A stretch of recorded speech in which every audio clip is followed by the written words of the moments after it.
안녕하세요. 법사이다 박준광 변호사입니다. 오늘은 성매매 단속을 집에 알리고 싶지 않다면 어떻게 해야 되는지 알려드릴 거고요. 성매매 단속과 처벌에 대해서 자주 물어봤던 질문들에 대해서 대답을 해드리고 아울러 성매매 관련 통계들도 말씀드리겠습니다.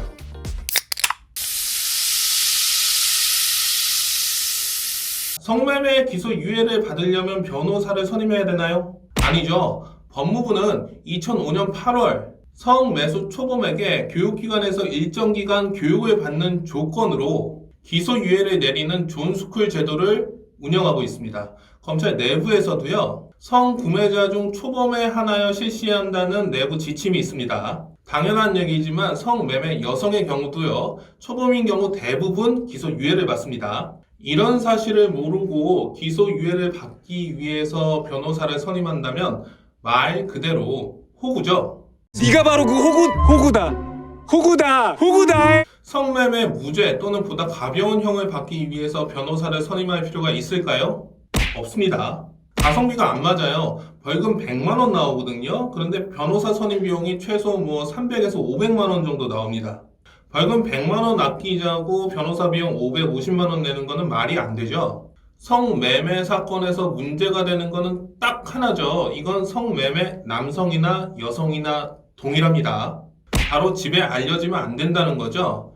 이 때문에 변호사를 선임하면 벌금 통지서나 기소유예 통지서가 집으로 날아갈 것을 변호사 사무실로 오게 할 수 있습니다. 그런데 집에 알리지 않기 위해서 그리고 겸사겸사 기소유예를 받거나 감형을 받기 위해서 비싼 돈을 주고 변호사를 선임하는 경우가 꽤 많습니다. 그래서 제가 만들었어요. 거품 쫙 빼고 변호사 조사 동석 없고요. 의견서 제출 비용이나 재판 출석 비용 다 뺐습니다.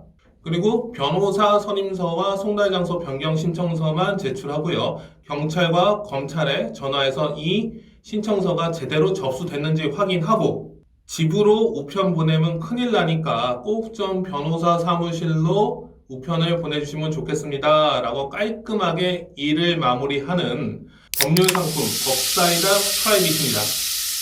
기존 변호사 선임 비용의 10분의 1 정도인 55만 원이면 이용하실 수 있습니다. 그럼 이렇게 물어보시는 분들이 계세요. 꼭 변호사를 선임해야 되냐? 친구 찬스를 쓸 수 없냐? 라고 물어보시는 분이 계십니다. 됩니다. 직장에서도 받으실 수 있고요. 친구 찬스도 쓸 수 있어요. 조금 배려가 많은 형사님들 같은 경우는요. 이거 집으로 가면 곤란할 테니까 친구 주소 얘기해주면 친구 주소로 우편을 보내주겠다라고 말씀하시는 분들도 계십니다.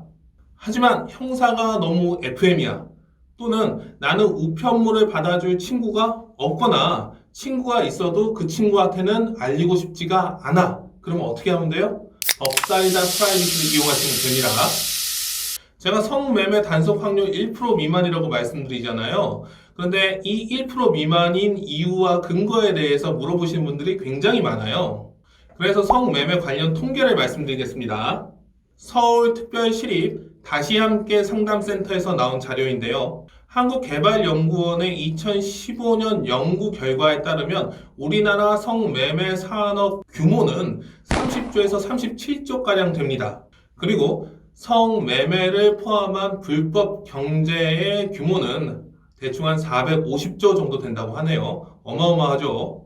계산을 한번 해볼까요? 성매매 규모를 30조로 보고요. 성매매 1회당 비용을 15만 원으로 했을 때 30조 나누기 15만 원 하면 2억 번이 나옵니다. 이 얘기가 무슨 얘기예요? 1년에 우리나라에서 성매매가 2억 번 일어난다는 소리죠. 당연히 성매매를 안 하는 사람도 있지만 계산의 편의를 위해서 싹 다 넣어보겠습니다. 우리나라 성인 남성이 2천만 명이라고 가정을 했을 때 2억 나누기 2천만 하면 우리나라 성인 남성 1인당 1년에 성매매를 10번 한다는 결과가 나옵니다. 어마어마하죠. 성매매 단속 처벌은 이에 비해서 매우 적습니다. 2016년도에는요 2만 4천여 명이 처벌을 받았고요. 2017년도에는 12,000여 명이 단속 처벌을 받았습니다. 하지만 이 숫자에는요 성매매 업주가 포함되어 있죠. 따라서 성매매 남성들이 처벌받는 숫자는 이거보다 더 적어 보입니다. 이런 자료로 계산했을 때 제가 성매매 단속 가능성은 1% 미만이라고 말씀을 드리는 겁니다. 정말 자주 물어보는 질문이에요. 요번에 성매매 단속에 걸려서 기소유예를 받았는데 기소유예 받기 전에 성매매 한 것이 다시 단속에 걸리면 어떻게 되냐라고 물어보세요. 벌금형이죠. 그리고 기왕 성매매 단속에 걸렸으니 이전에 성매매 한 것까지 몽땅 다 자백해서 함께 처벌을 받거나 함께 기소유예를 받을 수 있냐고 물어보시는 분들도 계십니다. 안 되죠. 자백만으로는 범죄를 입증할 수가 없습니다. 이런 거 자백하면 형사가 이렇게 말하죠. 에헤이, 넣어도. 형사가 들어보고 의혹이 생기거나 듣고 보니 단속하려고 평소에 벼르고 있었던 곳이라면 이 자백을 근거로 새로운 수사가 시작될 수 있습니다.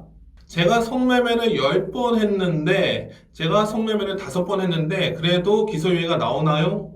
당연히 나옵니다. 초범이면 기소유예 나와요. 100%는 아니에요. 99% 정도는 되는 것 같아요. 제가 1년에 성매매에 관련 상담을 수백 건을 하거든요. 근데 작년에 딱 한 분 초범 벌금형이 나왔어요. 50만 원 나왔어요. 그리고 여성의 경우에는요, 성매매 업주랑 관련되는 경우도 많고요. 진술 번복을 너무 빈번하게 해서요, 기소유예가 아니라 처벌을 받는 경우가 남성보다는 좀 더 많습니다.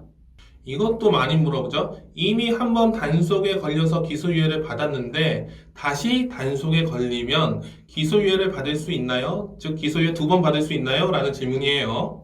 없습니다. 역시 100%는 아니에요. 2006년도서부터 2015년도까지 10년간 성매매 기소유예 처분을 받은 사람은 11만 9,895명입니다. 10년 동안. 그리고 이 중에서 기소유예를 2번 받은 사람은 441명이에요. 0.3%죠. 제가 봤을 때는 이게 기소유예 주려고 해서 준 게 아니라요. 초범인 줄 알고 착각해서 실수로 기소유예를 준 게 아닌가라고 생각이 듭니다. 따라서 성매매로 기소유예 2번 받겠다는 생각은 하지 마시기 바랍니다. 오늘은 성매매 단속에 대해서 알아봤는데요. 우편물 수령이 제일 중요하다는 점, 직장도 안 되고 친구 찬스도 쓸 수 없다면 법사이다 프라이빗을 사용하시면 된다는 점 말씀드렸습니다. 그리고 성매매 통계와 자주 받는 질문에 대한 대답을 해드렸습니다. 오늘도 유익하셨습니까? 감사합니다. 법사이다 박준광 변호사였습니다.